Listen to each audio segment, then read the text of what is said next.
Assalamualaikum warahmatullahi wabarakatuh. Selamat datang di pertemuan ketiga kita tentang struktur kayu. Dan kali ini kita akan membahas tentang mekanika dari elemen struktur tarik dari struktur kayu. Aplikasinya apa? Aplikasinya pada struktur rangka kuda-kuda kayu, di mana di struktur rangka kuda-kuda tersebut pasti akan ada batang tekan dan ada batang tarik. Nah, kali ini kita akan membahas tentang apa yang terjadi, tegangan-tegangan apa yang terjadi pada penampang kayu yang mengalami gaya tarik gitu ya. Seperti saya bilang, SNI Kayu Struktur Kayu tahun 2013 itu mendasarkan desainnya dan analisisnya pada kategori Allowable Stress Design. Jadi desain tegangan izin, bukan LRFD seperti baja dan beton. Nah, bagaimana penjelasan selanjutnya? Berikut ini adalah selengkapnya. Nah, baik, mari kita lanjutkan pertemuan kita yang ketiga ini tentang struktur kayu, dan kali ini seperti sudah saya sampaikan di pembukaan tadi, kita akan banyak membahas tentang mekanika dari elemen struktur tarik dari struktur kayu. Elemen struktur tarik bisa kita temui pada struktur rangka kuda-kuda, seperti yang sudah pernah saya jelaskan di struktur rangka baja ya, mirip seperti itu. Bahwasanya struktur kuda-kuda ini beban yang lebih permanen bekerja itu adalah beban yang ke arah gravitasi, sehingga kuda-kuda ini mempunyai kecenderungan untuk melundut ke arah bawah seperti ini, sehingga seperti struktur balok, ketika ada balok melundut ke arah bawah, kan sisi bawah balok terjadi tarik dan atas terjadi tekan. Jadi kita bisa tahu secara cepat ini adalah elemen struktur tekan yang atas kuda-kuda, dan yang bawah kuda-kuda adalah elemen struktur tarik.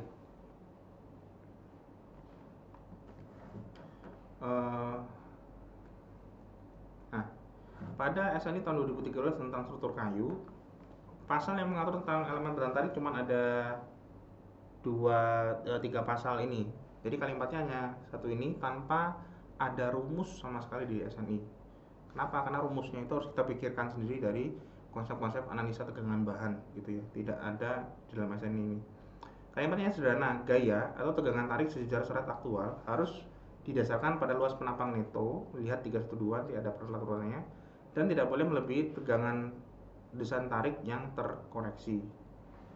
Gitu. Jadi inilah kenapa saya bilang SNI tahun 2013 itu sebetulnya menggunakan metode Allowable Stress Design, beda dengan LRFD. Jadi karena kalimatnya sudah jelas, yang dikontrol tegangan tarik yang aktual. Tegangan tarik aktual tidak boleh melebihi tegangan izin yang terkoreksi. Itu. Kemudian peraturan kedua adalah diusahakan gaya tarik yang tegak lurus ala serat itu dihindari. Jika tidak dapat dihindari, maka semua gaya tarik tersebut harus bisa ditahan oleh perkuatan mekanik.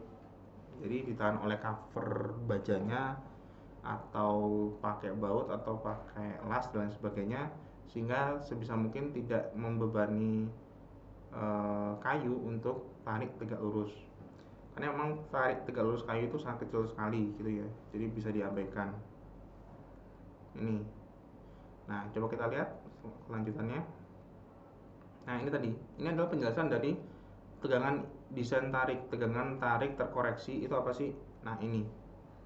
Jadi di akhir pertemuan kemarin sudah saya sampaikan resume dari koefisien koreksi dari kayu, yang intinya karena sifat kayu itu sensitif terhadap moisture content, sensitif terhadap temperatur, sensitif terhadap durasi beban, itu masuk semua menjadi faktor koreksi. Nah, kalimat tadi tegangan sejajar serat aktual ini tidak boleh melebihi dari tegangan desain yang terkoreksi. Kenapa saya pakai sigma? Ini karena faktor koreksi lebih dari satu. Jadi ini kali ini kali ini kali ini kali ini itu. Nah, pada konsep analisa tegangan bahan ATB, kita tahu tegangan tarik aktual sama dengan gaya tarik dibagi luas penampang neto. Nah, ini beda dengan struktur rangka baja ya. Kalau struktur rangka kuda-kuda tidak ada kondisi leleh, kondisi putus, tapi hanya ada satu kondisi, yaitu kondisi putusnya saja. Artinya kalau menggunakan kondisi putus, luas penampangnya hanya satu, hanya luas penampang neto saja yang di dekat sambungan gitu. Nah, gaya nanti kita asumsikan, memang kita butuh asumsi elemen bahan tarik ini sambung dengan skrup kah, dengan baut kah, dengan takik kah, atau lain sebagainya. Nah, gaya tarik dapat dari mana? Nah, gaya tarik ini dapat dari analisa struktur. Sudah saya sampaikan di pertemuan kemarin, kan alurnya dari beban gitu ya, beban terus analisa struktur keluar gaya tarik. Gaya tekan pada elemen kuda-kuda ini. Nah, analisa beban pada struktur rangka kuda-kuda kayu itu bisa kalian lihat di struktur rangka baja saya di channel saya ini. Nanti ada di situ sudah saya jelaskan lengkap bagaimana analisa beban mati tambahan, air hujan, angin, beban hidup sudah di sana. Itu tidak ada bedanya. Tidak ada bedanya antara struktur rangka baja dan struktur rangka kuda-kuda gitu ya. Yang beda nanti di kombinasi beban, nanti saya jelaskan lebih lanjut.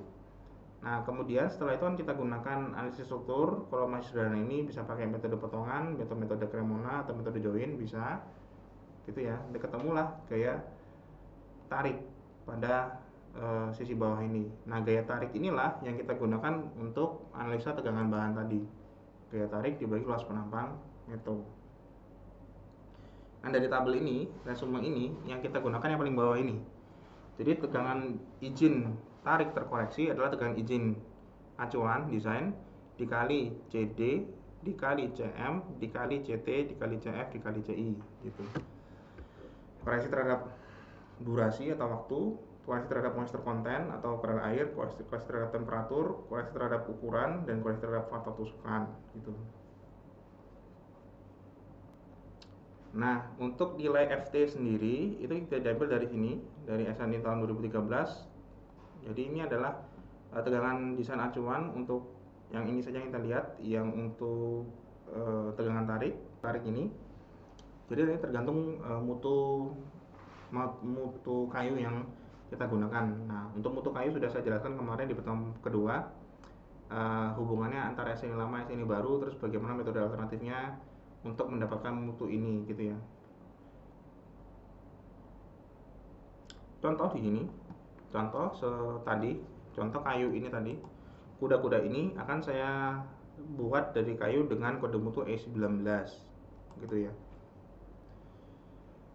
Saat rangka kuda-kuda sudah jadi, diperkirakan pertama suhu tertinggi pada rangka kuda-kuda ketika kuda-kuda sudah jadi, sudah ada penutup atapnya, kemungkinan suhunya sampai 39 derajat karena memang panas ya.